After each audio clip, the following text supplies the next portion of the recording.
What's going on, box fans? Joan Williams with The Distance. I'm here to do number 3 for my top 5 series for my heavyweights. And yeah, and Monday it was number 5 was Mike Tyson. Yesterday was number 4, and that was George Foreman. Number 3 is today, and number 3 is Larry Holmes. Larry Holmes was was a very great fighter. He was a great fighter. He nearly beat Rocky Marciano's record in a good era of heavyweights.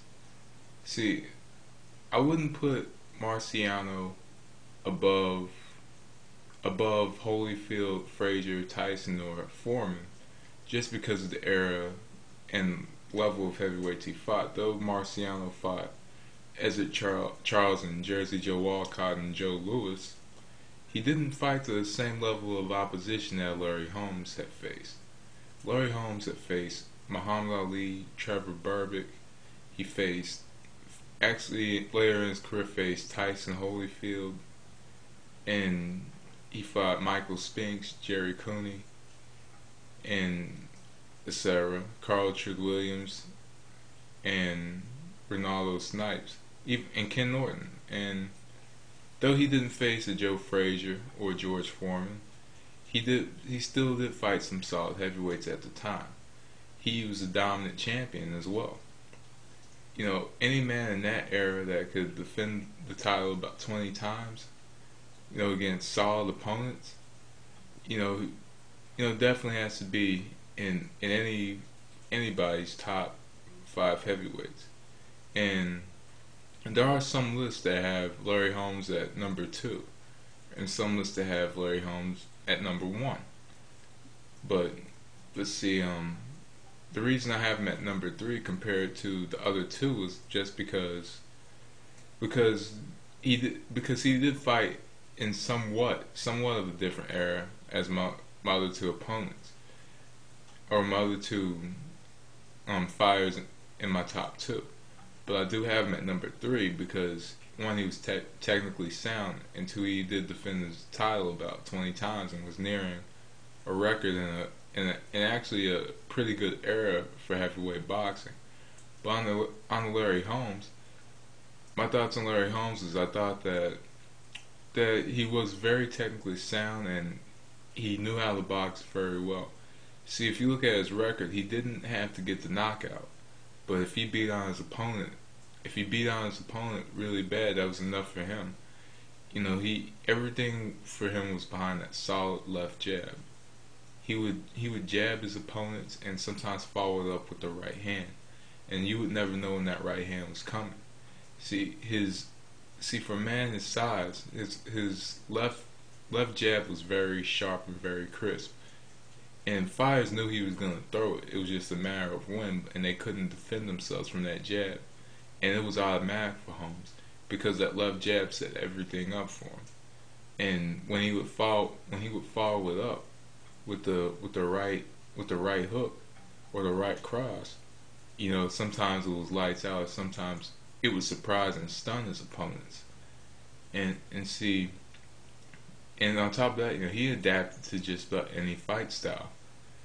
Sometimes later in fights, and he was very very aware of his fights, very aware of what was going on, how many rounds he was probably winning, how many rounds he probably lost, and he adapted to that style, and he would do whatever he could just to win. And that's what I liked about Holmes. He had, I looked at his Ronaldo Snipes matchup, and I saw Snipes had him hurt. Ronaldo Snipes had him hurt. He almost knocked out Larry Holmes. And Holmes, with no legs at all, got up off the stool and beat Snipes. Right after he knocked him down and nearly knocked him out. And Larry Holmes, coming off the bench, coming off his stool, showed the heart of a champion, coming back from adversity and knocking out the opponent that had him in trouble. And though it's happened a lot in boxing, and though we have many Cinderella stories in boxing, you know, nothing really beats have, it's just like Corrales and Castillo. Nothing really will ever beat that moment as far as heart goes in boxing. But Larry Holmes showed it in a few fights because we've seen Larry Holmes get hurt quite a bit and come back and win. But in 75, 76 professional matchups, he was only knocked out one time, and that's by Mike Tyson, a good Mike Tyson. But I still have Holmes above Tyson because Tyson didn't have the dominant reign that Larry Holmes had. And I want to say this: people have criticized Holmes for his matchup with Ali and stuff, and talked about how he wouldn't have beaten the 72 or 73 Ali. But a win's a win, and I thought that Holmes could have knocked out Ali if he wanted to, but he didn't because because Holmes already had a bad reputation for some reason. People didn't like Holmes, and I don't know why. Maybe because it's tell it like it is attitude, or or he was like he was like Ali. He talked a lot of shit, but he backed it up, and or he just wasn't another Ali. I'm not sure, but I remember I read all the time. So there was a matchup. It was Jerry Cooney versus Larry Holmes. A lot of racial tensions at the time, and they would credit Jerry Cooney as the Great White Hope, with a term coined for back when Jack Johnson was the champion. But they credited Cooney as the Great White Hope. We hadn't had a white champion since I believe Joe Hansen. I believe it was Joe Hansen, and because there was Ali, there was Liston, Ali, Frazier, Foreman, Norton, Spinks, Holmes. So I would say there hadn't been at the time a white champion in more than 20 years. So Jerry Cooney was looked at as a Great White Hope. He was a big puncher, and they thought that he would beat Holmes, but Holmes ended up knocking him out in the 13th round, and all eyes were on Holmes that night. And there's just so many racial tensions in that matchup. It wasn't even funny. They even announced Holmes the champion first, which is unheard of. He hadn't been announced first since his matchup against Ken Norton in about '78. But I really don't know what was going on with that matchup that made them announce his name first. But just from what I've read, and what I've seen with this matchup, the tensions were very bad among black and white. And boxing, there is no black and white. There's just one color, and that's gold. And that's the championship. But anyway, Larry Holmes, very technically sound. Took on some solid opponents and defended his crown about 20 times.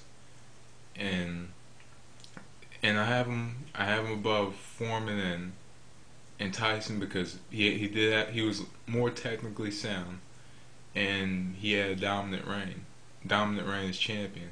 So I have to have him at number 20. And on top of that, Holmes did have a second stint in boxing. It wasn't as good as the first. He did fight Muhammad Ali, and Mike Tyson was knocked out against Tyson.